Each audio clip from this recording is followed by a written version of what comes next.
السلام عليكم ورحمة الله وبركاته. معكم محمد، فيديو جديد. زي ما شفتوا ان شاء الله في العنوان هنشرح عن بطولة العالم لوردس موبايل 2026. بس قبل ما نبدأ الفيديو بتاعنا، لايك واشتراك وتفعيل زر الجرس وعشان يوصل لكم كل ما هو جديد.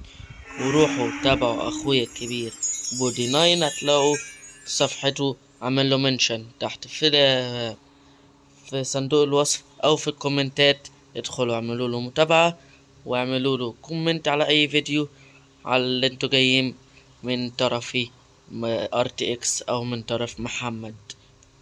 بس هو صفحته عبارة عن شروحات هتفيدكم اوي ان شاء الله.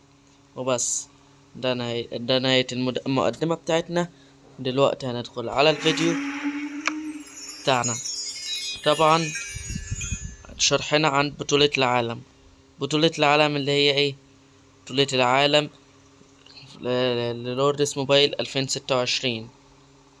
بطولة العالم دي بتتكلم عن ايه بقى؟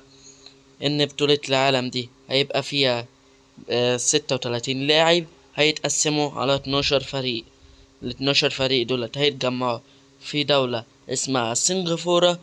هناك هتبقى الرحلة مجانية لمدة 6 أيام و5 ليالي. اللي هو 6 أيام يعني تبقى قاعد هناك، تقعد هناك 6 أيام، اللي هي يعني ب5 ليالي، زائد سياحة إضافية وهدايا حصرية، وكل ده مجاني. والهدايا ايه بقى؟ ان ال6 فرق دول، ال12 فريق هيلعبوا في التصفيات ديت على على فترات معينة. وكل ده اللي هيكسب هياخد جوائز فوق 180,000 دولار. ديت بطولة لوردس موبايل عاملاها، معرفش دي أول سنة تعملها فيها ولا عملتها أكتر من سنة. يعني ايه بقى البطولة دي؟ عبارة عن ايه يا محمد؟ عبارة عن 36 لاعب هيتقسموا على 12 فريق.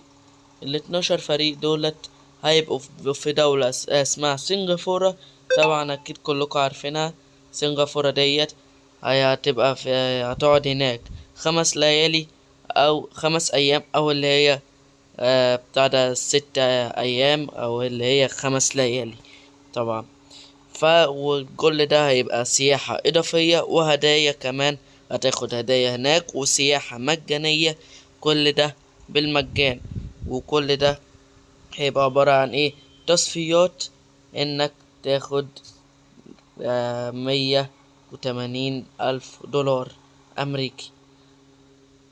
ديت معرفش بصراحة اول مرة يعملوها ولا ما عملوها كتير، ومش عارف بصراحة. وبس ده كان الشرح بتاعنا عن بطولة العالم النهاردة 2026. وكمان إن بكرة ان شاء الله هينزل ساحة الفوضى، فاستنوا فيديوهات جامدة. وكمان في واحد صاحبي متحداني على حسابه، قال لي احشد عليه ولو حرقته لا هديله حسابه. بس ده كانت نهاية الفيديو بتاعنا. ان شاء الله يكون الشرح استفدتوا من الشرح. للي ما كانش عارف بطولة العالم عبارة عن ايه، ادي عرف من الفيديو بتاعنا ان شاء الله. وبس ده كانت نهاية الفيديو بتاعنا. يلا، مع السلامة.